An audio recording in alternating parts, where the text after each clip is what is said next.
اللهم صل على محمد وآل محمد۔ آپ کو معلوم ہے 8 شوال انہدام بقی کا دن ہے، اور اب تھوڑا سا اختلاف ہے 1922 یا 1921، یعنی 1325 22، بہرحال بعض کتابوں میں 22 لکھا ہے۔ میں نے کہا نا یہ کچھ ڈیٹس میں اختلافات ہیں، اعلیٰ بالآخر 22 ہو 21 ہو 25 ہو 24 ہو 26 ہو، 2 4 5 سال اوپر نیچے فرق نہیں پڑتا۔ اصل چیز یہ ہے کہ یہ وہ زمانہ ہے کہ جس میں ان اہل بیت کے ساتھ کہ جس اہل بیت کی محبت اور مودت کو قرآن واجب قرار دے رہا ہے۔ قل لا اسألکم علیہ اجرا الا المودۃ فی القربہ، جب یہ آیت مبارکہ نازل ہوئی، اہل سنت کی روایتیں ہیں، جب یہ آیت مبارکہ نازل ہوئی تو جو اکابر صحابہ، جن کو یہ لوگ بولتے ہیں اکابر صحابہ، وہ صف اول کے صحابہ، ان میں سے کسی نے سوال کیا رسول خدا سے کہ اے اللہ کے رسول، یہ قرابت ذی القربہ کون ہے؟ واضح طور پہ پیغمبر نے، اہل سنت کی روایتیں ہیں، واضح طور پہ پیغمبر نے فرمایا علی و فاطمہ، حسن اور حسین علیہم السلام۔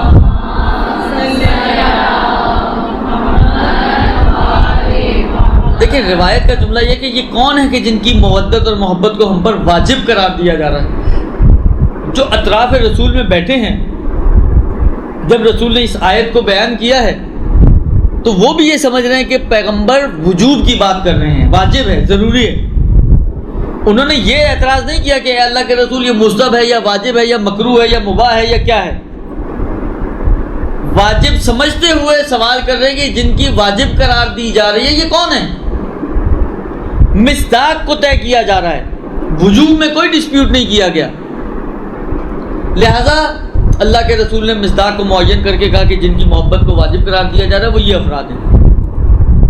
اللہ کے رسول نے بھی نہیں کہا کہ دیکھو غلط فہمی میں مبتلا نہ ہو، وجوب کی بات نہیں، یہاں پر استحباب کی بات ہے۔ دیکھیں ہمارے علمیات میں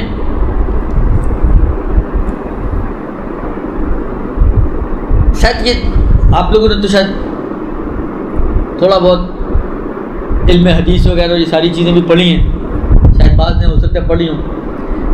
تقریر معصوم سنا یہ کبھی؟ ایک تقریر وہ ہوتی ہے جو ہم لوگ کرتے ہیں، وہ نہیں ہے تقریر، یہ وہ والی تقریر نہیں ہے۔ تقریر معصوم پتہ ہے کسی کو کیا ہوتی ہے؟ یہ تو میں نے بتا دیا کہ یہ بولنے والی تقریر نہیں ہے۔ جی کچھ سمجھ نہیں آ رہا؟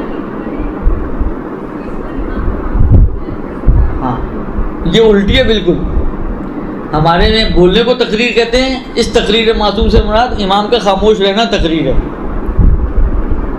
مثلا فرض کریں امام علیہ السلام کے سامنے، ایک مثال میں صرف فتویٰ نہ نکالیے گا، اسے صرف مثال ہے، درست؟ فرض کریں کہ آپ امام علیہ السلام کے سامنے گئیں اور آپ کی گردن یہاں تک کھلی تھی، ٹھیک ہے، اور امام علیہ السلام نے آپ کو ٹوکا نہیں، خاموش رہے، دیکھا امام نے، تقیہ بھی نہیں تھا، کوئی مشکل بھی نہیں تھی، یعنی امام علیہ السلام بول سکتے تھے مگر نہیں بولے، تو یہ جو امام خاموش رہے اس سے سمجھ میں آتا ہے کہ یہ سچ کا مطلب ہے کھولنا جائز ہے، اس کو کہتے ہیں تقریر معصوم۔ امام علیہ السلام کا نہ بولنا نہ ٹوکنا یہ دلالت کرتا ہے اس بات کے اوپر کہ مسئلہ شرعی اتنا ہی ہے جتنا وہ دیکھ رہے ہیں۔ سمجھ میں آئی بات؟ اگر یہ وجوب نہ ہوتا، اسی کا ایک مصداق یہ بھی ہے کہ اگر آپ واجب سمجھ رہے ہیں اور واجب سمجھتے ہوئے امام سے یا پیغمبر سے سوال کر رہے ہیں اور امام اور پیغمبر آپ کی اس غلط فہمی کو دور نہ کریں، کہیں نہیں واجب نہیں ہے بھائی یہ مستحب ہے، تو اس غلط فہمی کا دور نہ کرنا دلالت کرتا ہے کہ یہ واجب ہی ہے، اس کا مطلب ہے، اس کو کہتے ہیں تقریر معصوم۔ پیغمبر جیسی ہستی، ان سے سوال کیا جا رہا ہے کہ جن کی مودت واجب قرار دی جا رہی ہے یہ کون ہے؟ پیغمبر نے کہا کہ پہلے تو میں تمہیں یہ کلیئر کر دوں کہ یہ واجب نہیں ہے بھائی۔ پیغمبر نے بھی ان کے ذہنوں میں جو وجوب آیا ہے اس وجوب کو مانتے ہوئے مصادیق کو معین کیا ہے کہ اس سے مراد یہ 4 ہستیاں ہیں۔ اس کا مطلب کیا ہوا کہ پیغمبر بھی اس بات کو مان رہے ہیں اور لوگوں تک یہ پیغام گویا پہنچا رہے ہیں اپنی تقریر کے ذریعے سے کہ واجب ہے ان کی مودت اور ان کی محبت.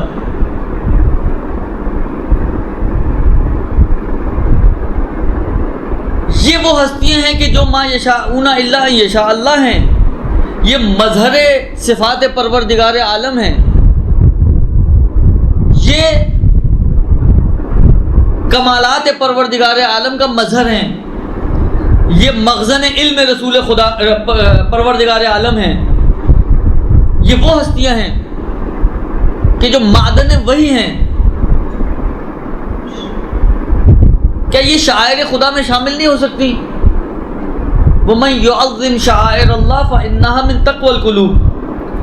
دیکھیں قرآن نے عجیب، یعنی واقعاً آپ غور کریں، یعنی یہ میں آپ کی خدمت میں عرض کروں، واقعاً بغض آل محمد کے علاوہ اور کچھ نہیں ہے.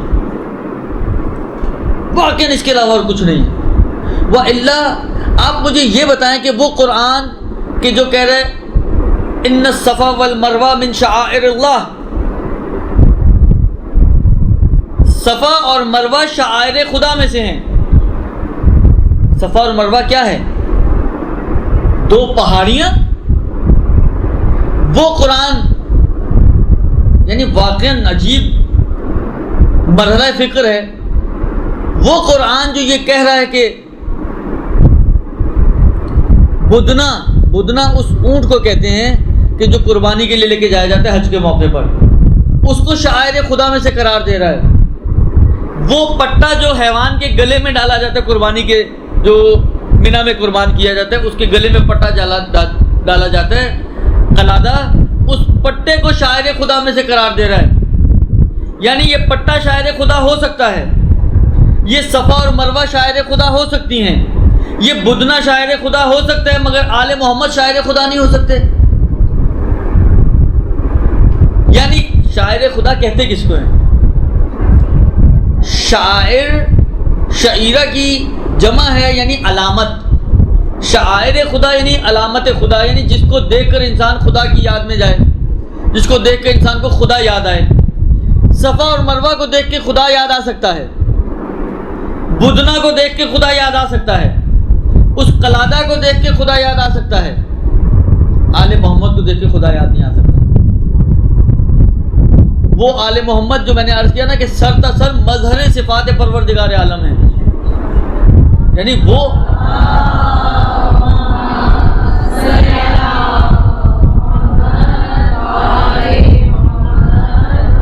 وہ تو اگر شعائر الہی کی مصادیق معین کیے جائیں تو وہ تو سب سے بڑا مصداق ہوگا اور سب سے اہم مصداق ہوگا شاعر خدا کا، جو مجسم چلتا پھرتا لوگوں کو دین یاد کرانے والے ہیں. جو مجسم یعنی یہ اہل بیت، اب ان کی صفات کے اندر آپ چلے جائیں، ان کی سیرت کے اندر اگر آپ چلے جائیں، یہ اپنی زندگی میں ان کی زندگی مگر کیا تھی؟ وہ حسین جو نوک نیزہ پہ قرآن کی تلاوت کر رہا ہے، مگر کہ کیا خدا کی قدرت اور خدا کی طاقت کو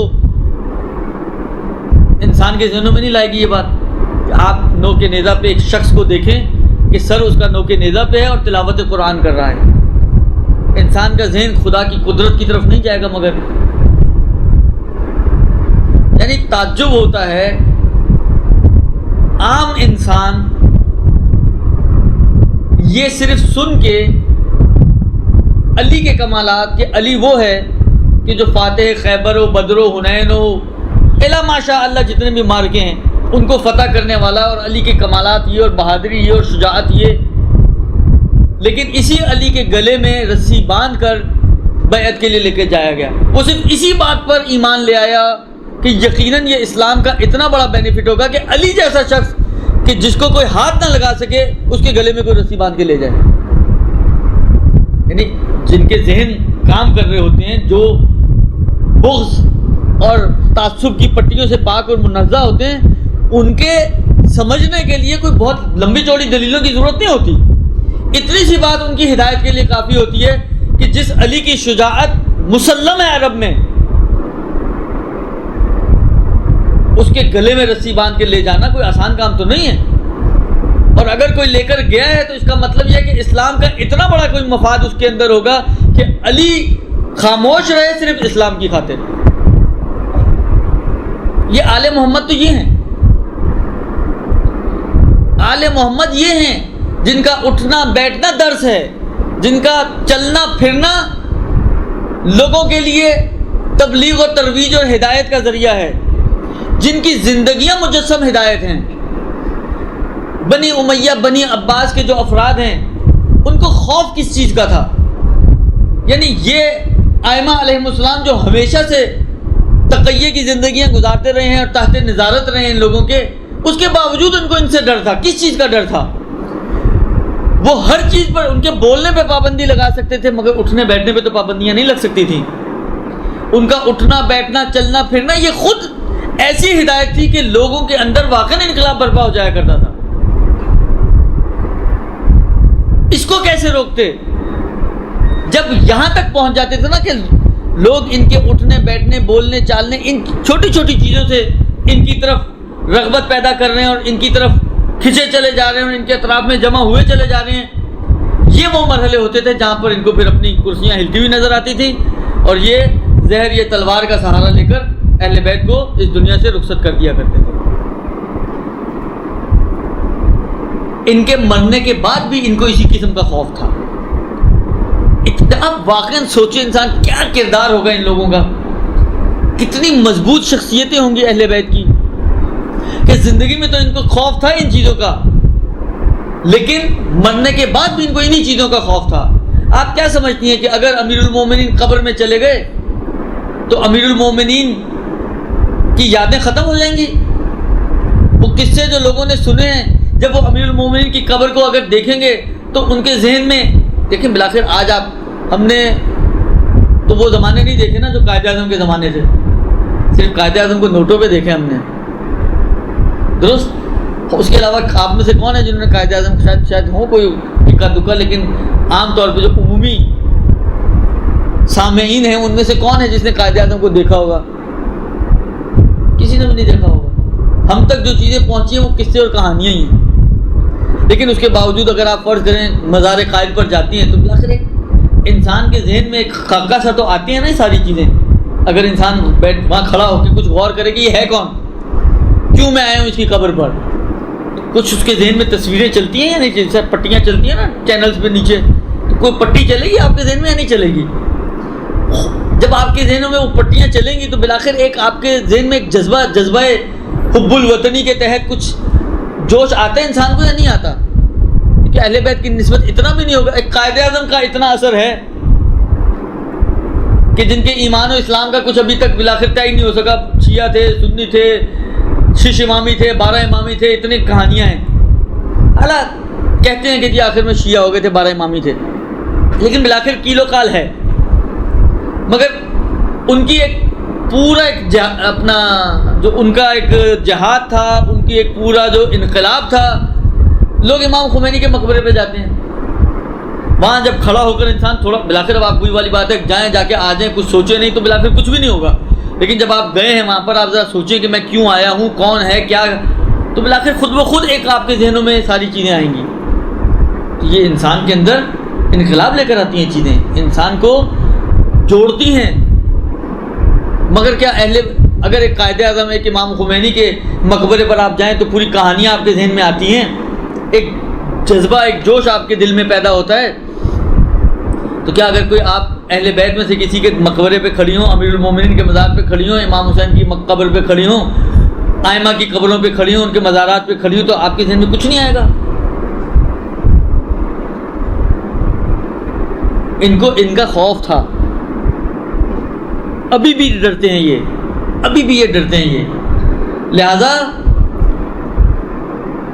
آغائے بزرگ تہرانی اپنی کتاب ذریعہ میں ان کا کہنا یہ ہے، ایک مطلب انہوں نے نقل کیا ہے، فرماتے ہیں کہ 1344 میں،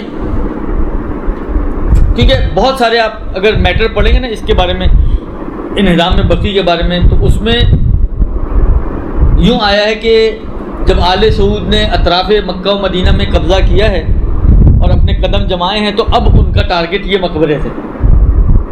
لہذا انہوں نے ظاہراً کچھ افراد کو مدینے بھیجا فتوے لینے کے لیے، اور کچھ فتوے بھی انہوں نے نقل کیے، اور ان فتووں کے تحت جب فتوے جمع ہو گئے انہوں نے ان مزارات کو پھر مسمار کیا.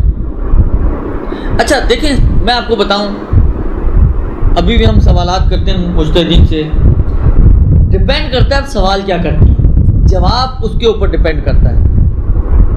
مثلا فرض کریں آپ آغائے سیستانی کو جواب سوال لکھیں، ایک خاتون ہے، وہ مثلا فرض کریں اس طریقے سے میک اپ کر کے باہر نکلتی ہے کہ جو مثلا فرض کریں حالانکہ لوگوں کے اخلاق کے اوپر اثر انداز ہوتی ہے اور شہوت بھڑکاتی ہے وہ چیز، اور یہ اور وہ 4-6 چیزیں ڈالیں گی، تو کیا اس طرح نکلنا جائز ہے یا جائز نہیں ہے؟ آپ کا کیا خیال ہے؟ آغا سیستانی کیا جواب دیں گے؟ یہ تو فتویٰ آپ بھی دے سکتی ہیں، آغا سیستانی سے پوچھنے کی ضرورت بھی نہیں ہے، اس لیے کہ آپ نے خود اس کے اندر اتنا کچھ ڈال دیا کہ آغا سیستانی آنکھیں بند کر کے کہیں گے لا یجوز. کیوں؟ اس لیے کہ آپ نے خود ہی ماشاءاللہ اتنا کچھ اس میں ڈال دیا کہ اس کے یہ اثرات ہیں، اس کے یہ نقصانات ہیں، اس کا یہ اثر ہو رہا ہے معاشرے پہ، یہ بےہودگیاں پھیل رہی ہیں اور یہ ہو رہا ہے اور وہ ہو رہا ہے، تو کوئی بھی نہیں کہے گا جائز ہے. درست؟ یہ جو انہوں نے فتوے لیے تھے وہ اسی طریقے کے تھے کہ اتنا کچھ کہ شرک کیا جا رہا ہے اور خدا کی عبادت کے اندر شریک کیا جا رہا ہے اور یہ کیا جا رہا ہے اور وہ کیا جا رہا ہے، تو آیا اس قسم کے روزوں کو اور مرکزوں کو باقی رکھنا جائز ہے؟ تو اگر کوئی آپ سے پوچھے کہ مثلا یہ جو مندروں میں بت ہوتے ہیں، کوئی آپ سے پوچھے یہ بت بنا کے رکھتے ہیں تاکہ اس کے ذریعے شرک کریں خدا کے ساتھ، ان کو رکھنا جائز ہے، آپ کیا کہیں گے؟ جائز نہیں دیکھا.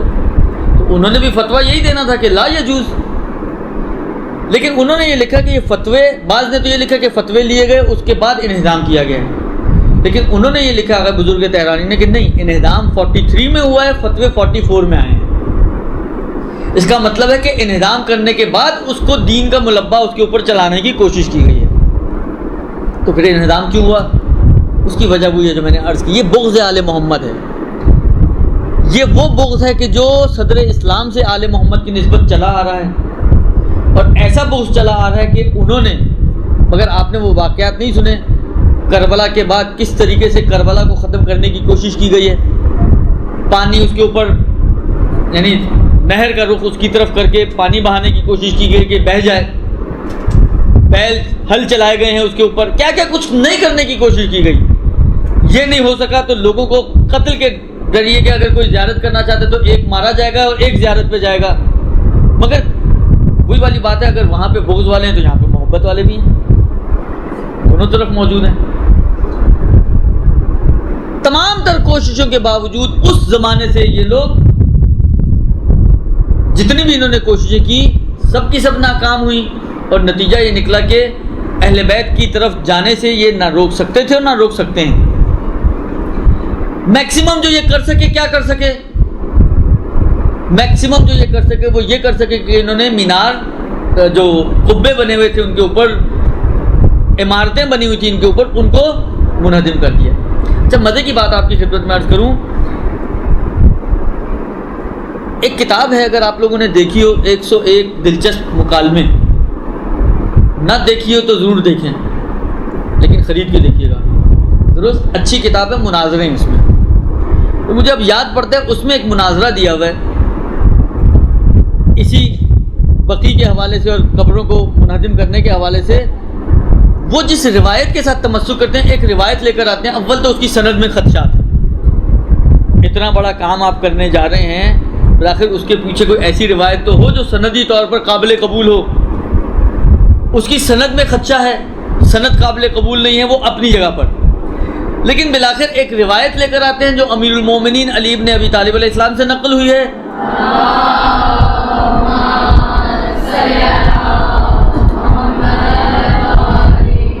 جنہوں نے کسی شخص سے کہا کہ کیا میں تمہیں اسی کام پر مامور نہ کروں کہ جس کام پر رسول خدا نے مجھے مامور کیا تھا؟ کہا کہ جی. کہا کہ جہاں تم کوئی بھی تصویر دیکھو اس کو خراب کر دو، اور جہاں کوئی بھی قبر اونچی دیکھو تو اس کو مساوی کر دو. لفظ تسویہ آیا وہاں پر، لفظ تسویہ آیا ہے وہاں پر. قرآن نے اس قسم کے لوگوں کے لیے ایک تعبیر استعمال کی ہے. سورہ آل عمران کی ابتدائی آیتیں آپ جا کے دیکھیے گا، قرآن نے پہلے تقسیم بندی کی ہے آیات کی، فیہ آیات محکمات ہن ام الکتاب و اخر متشابہات۔ اس قرآن میں کچھ محکم آیتیں ہیں جو اصل کتاب ہیں، ام کتاب ہیں، اور کچھ متشابہ آیتیں ہیں۔ ومن کان فی قلوبہم زیغ، اور وہ لوگ کہ جن کے دلوں میں کجی ہوتی ہے وہ ان متشابہ آیتوں کو اپنے فیور میں یوز کرتے ہیں۔ اچھا یہ چیز صرف قرآن میں نہیں ہے، یہ روایتوں میں بھی یہ چیزیں ہیں۔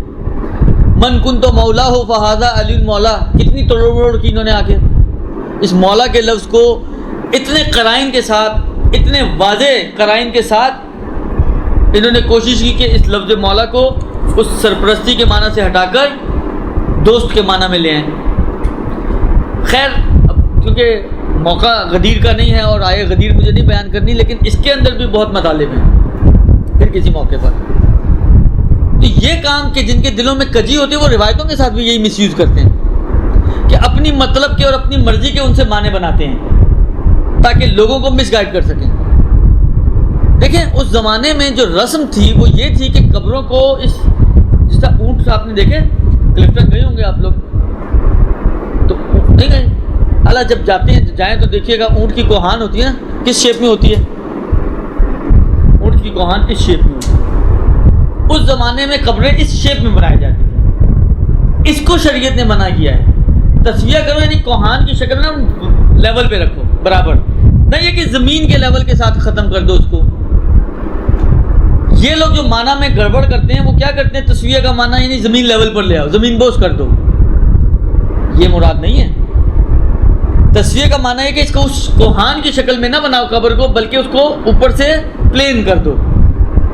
یہ امیر المومنین اگر اس روایت کو مان لیا جائے، میں نے کہا نا اولاً تو سند ہی خراب ہے، حالانکہ تھوڑی دیر کے لیے سند کو سائڈ میں رکھ دیں، آپ مان لیں کہ سند ٹھیک ہو گئی چلیں، لیکن بالآخر دلالت اور معنی بھی تو دیکھنا نا ہمیں کیا ہے۔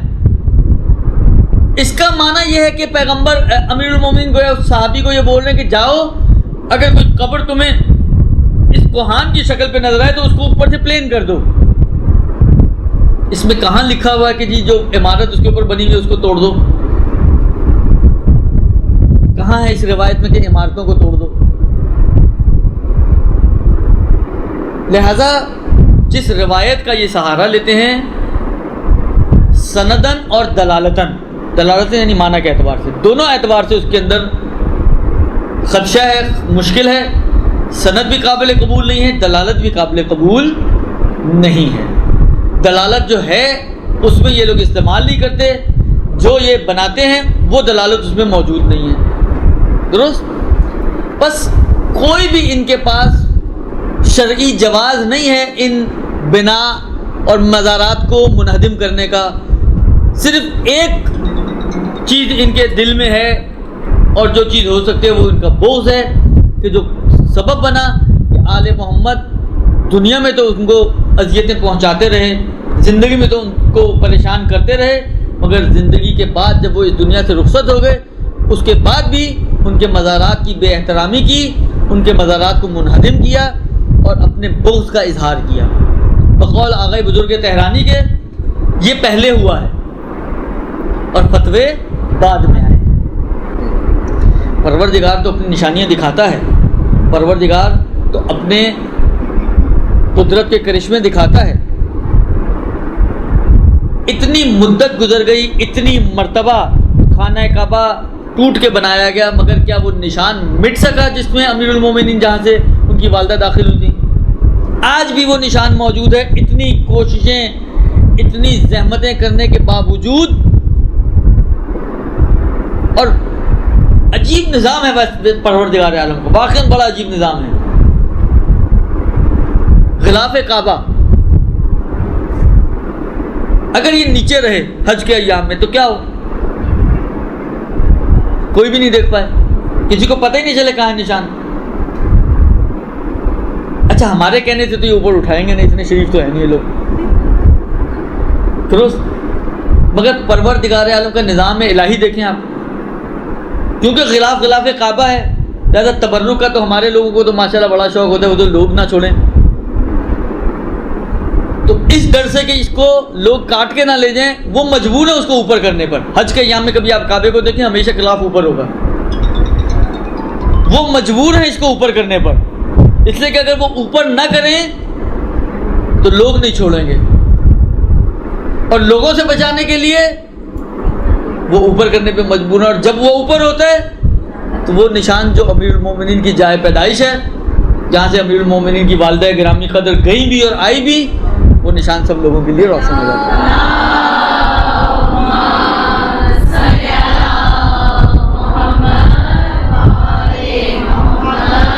آئے مبارکہ ہے نا, واللہ متم نورہ ولو کرہ المشرکون, خدا اپنے نور کو مکمل کر کے رکھتا ہے, چاہے کسی کو, چاہے کافروں کو, یا بعض جگہ مشرکین ہیں بعض جگہ کافرون ہیں, چاہے کافروں اور مشرکوں کو کتنا ہی ناگوار کیوں نہ گزرے, مگر جو کام پروردگار عالم کرنا ہے اس کو پورا کر کے رہتا ہے. آپ لاکھ چھپائیں, آپ کیا کچھ بدلیں گے, لیکن پروردگار عالم پوری دنیا کو, دو کونے ایسے ہیں کہ جہاں پر لوگ چپکے ہوئے ہوتے ہیں, دو کونے, ایک حجر اسود والا کونا اور ایک امیر المومنین والا کونا, جو رکن یمانی کہلاتا ہے. تو اسے جسٹ پہلے ہے وہ دراڑ, بالکل جسٹ پہلے. یہ ہے نظام پروردگار عالم. لہذا پروردگار عالم نے عبرت کے لیے وہ وہاں پہ چپکا دیا تاکہ لوگوں کو پتہ چل جائے کہ جو کام ہوا ہے یہ ایسا کام ہے کہ جس پہ پروردگار عالم راضی نہیں ہے. اور کیسے راضی ہو سکتا ہے, کیسے راضی ہو سکتا ہے؟ وہ پروردگار عالم جو ان کی مودت کو واجب قرار دے رہا ہو, وہ پروردگار عالم جو ان کی خوشی میں خوش اور ان کی ناراضگی میں ناراحت ہو, وہ پروردگار عالم ان کے اوپر ڈھائے گئے مظالم پہ کیسے راضی ہو سکتا ہے؟ لہذا 8 شوال یوم انہدام بقی ان کی خباثت کا کے اظہار کا دن ہے اور اہل بیت کی مظلومیت کا دن ہے.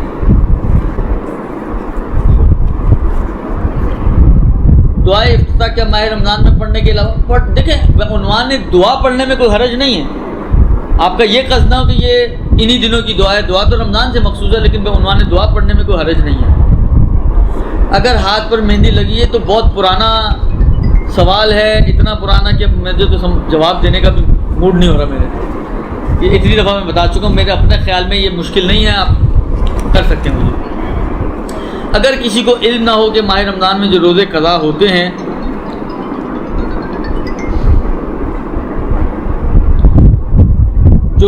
ہوتے ہیں اگر آنے والے سال سے پہلے نہ رکھے تو قضا کے ساتھ کفارہ بھی ہوتا ہے, تو کیا اس کو کفارہ بھی نکالنا ہوگا؟ جی ہاں, اس کو کفارہ, یہ کفارہ تو بہت ہلکا پھلکا کفارہ ہے, 1.25 کلو آٹا صرف ہر روزے کا اور ایک ہی دفعہ دینا ہے. یہ فدیہ ہے اصل میں. جو کفارہ جس کو آپ نے لکھا ہے اس کو یہ لوگ کفارہ بھی تعبیر کرتے ہیں, لیکن کفارہ غیر عمدی جو فدیہ کہلاتا ہے, یہ ہر روزے کا جو ڈیلے ہوتی ہے پہلے سال سے, تو پہلے سال سے ڈیلے کے لیے ایک روزے کا 1.25 کلو آٹا دینا ہے.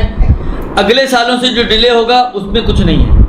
صرف یہ یوں سمجھیں کہ اگر آپ نے 10 سال روزے نہیں رکھے تو 10 سال کی ڈیلے پر ایک ہی فدیہ ہے, ایک روزے کا 1.25 کلو آٹا کسی بھی شریف فقیر کو جو دیندار بھی ہو. درست کیجیے آپ کے سوالات. کیا امام زمانہ علیہ السلام کے ظہور کے بعد توبہ کا دروازہ بند ہو جائے گا؟ ظہور کے فوراً بعد تو بند نہیں ہوگا, لیکن بہرحال جو روایتیں ہیں اس کے حساب سے اس زمانے میں ایک موقع ایسا آئے گا کہ بہرحال توبہ کا دروازہ بند ہو جائے گا. تفصیلات اور جزیات بہت زیادہ اس وقت میرے ذہن میں نہیں ہیں. جی 1944 نہیں, 1344 ہجری.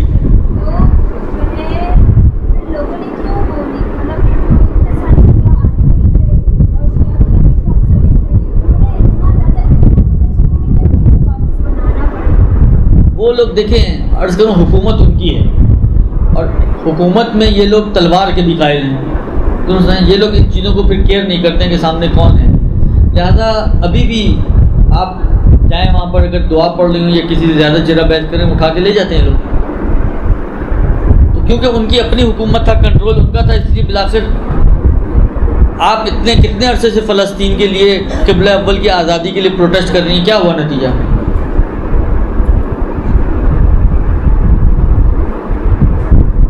لیے کہ آپ کے اختیار میں کچھ نہیں ہے.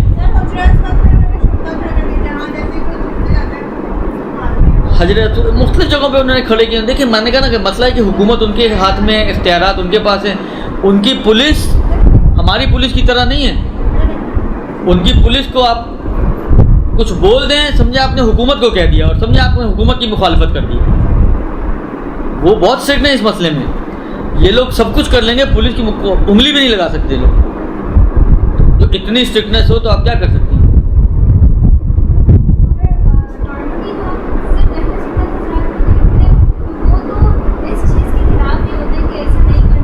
یہ وہابی مسلک ہے.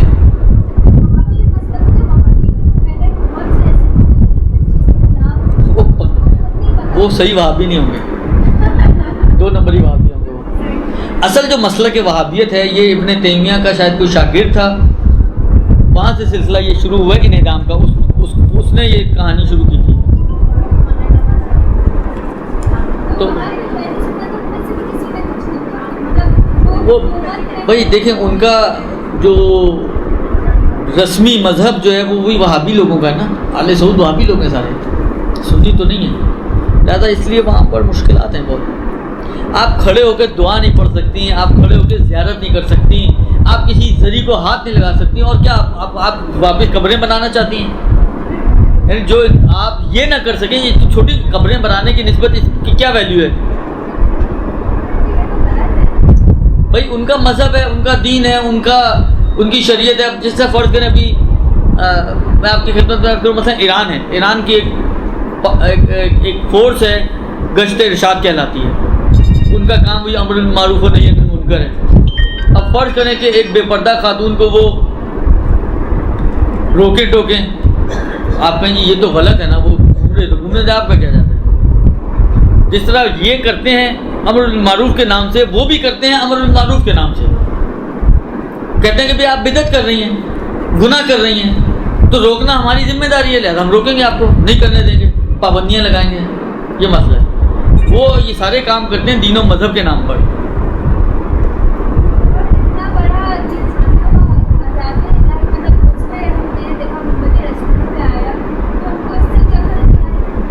آ گئی ہوتی تو مشکلات حل ہو چکی ہوتی، نہیں آئی نا. میں نے کہا نا کہ عبرت وہ لوگ حاصل کرتے ہیں کہ جن کے دلوں میں اتنی وسعت ہو. من کان فی قلوبہم زیغ، کچھ ایسے لوگ ہوتے ہیں جن کے دلوں میں کجی ہوتی ہے. ختم اللہ علی قلوبہم وعلی سمعہم وابصارہم. بعض ایسے لوگ ہوتے ہیں جن کے دلوں پر خدا نے مہر لگا دی ہوتی ہے. یہ ہدایت والے نہیں ہوتے لوگ، ان کی ہدایت ہو بھی نہیں سکتی ہے. یہ کیا بھائی، کیا یہ روایت صحیح ہے کہ یہودی کے گھر کھانا کھا سکتے ہیں اور عیسائی کے گھر سو سکتے ہیں؟ کیونکہ یہودی پیچھے سے وار کرتے، نہیں معلوم. روایت میں نے دیکھی نہیں، اس لیے نہیں معلوم. اتمام حجت تو کرنی ہے نا خدا نے. کل کو وہ لوگ بول دیں کھڑے ہوتے، خدا ہے تو ایک نشانی دکھا دیتے تو ہم مان جاتے. جس طرح وہ لوگ یہ مشرکین مکہ آ کے پیغمبر کو نہیں کہتے تھے، پیغمبر بیٹھے ہی جو شق قمر کا واقعہ ہوا، پیغمبر کا کہ بھائی جادو اگر چلتا ہے تو زمین پہ چلتا ہے، آسمان پہ نہیں چلتا. اگر آپ چاہتے ہیں مسلمان ہو جائیں، کوئی آسمان کا معجزہ دکھائیں. پیغمبر کو تو پتہ تھا نا یہ کم بخت کیسے لوگ ہیں. کہتے جا بھائی اپنا کام کر، تم نے ماننا تو ہے نہیں، کہہ سکتے تھے نا. مگر اس کے باوجود شق قمر کر کے دکھایا. مانے وہ لوگ؟ مانے؟ نہیں مانے. کیوں نہیں مانے؟ اس لیے کہ وہ ماننے والے نہیں تھے. لیکن ان کا کام اس لیے ایسا ہوتا ہے کہ بالآخر اتمام حجت تو کرنی ہے نا.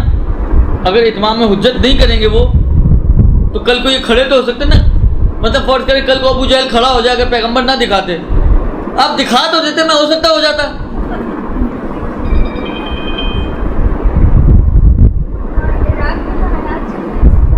اللہ ان کی حالت بہتر کرے انشاءاللہ. دعا ہی کر سکتے ہیں اور کیا کر سکتے ہیں. حالات جو خراب ہیں عراق کے، بہرحال دعا ہے ہماری کہ پروردگار وہاں پہ بھی یہ ان کا وہابیوں کا مسئلہ ہے. داعش وہی وہابی مسلک ہے.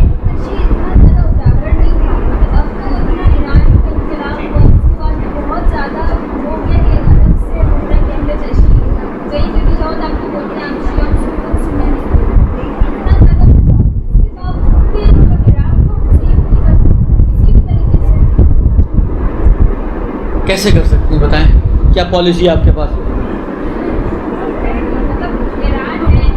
دیکھیں مسئلہ یہ ہے کہ میری بہن بات سنو آپ، مسئلہ یہ ہے کہ آپ دیکھو اس وقت جو نظام، جو خطۂ ارض کا نظام ہے وہ باؤنڈریز پہ چل رہا ہے. یہ باؤنڈریز صحیح ہے، شریعت نے تو نہیں بنائی ہے، لیکن بالآخر ملکوں نے باؤنڈریز بنائی ہیں نہیں بنائی ہیں؟ آیا آپ کا کیا خیال ہے، میں اگر ان کی حکومت کی اجازت نہ ہو تو پاکستانی فورسز جا کے مثلا عراق میں کچھ کر سکتی ہیں؟ وہ حملہ کر دے گا آپ کے اوپر. آپ کی اجازت نہ ہو، اگر آپس کی ان کی کوآرڈینیشن نہ ہو تو کیا مثلا آپ کی فوجیں شام میں جا کے کام کر سکتی ہیں؟ نہیں کر سکتی ہیں.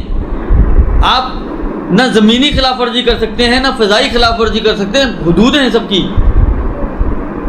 آپ کیا کر سکتی ہو؟ ایک کام آپ لوگ کر سکتے ہیں، وہ کیا ہے؟ الدعاء سلاح المومن.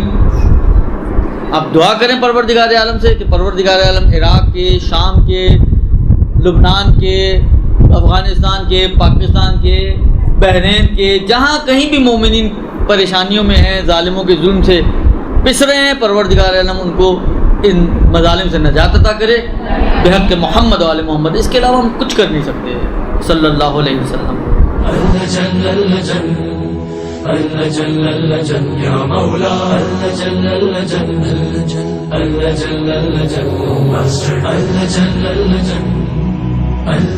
يا صاحب السماء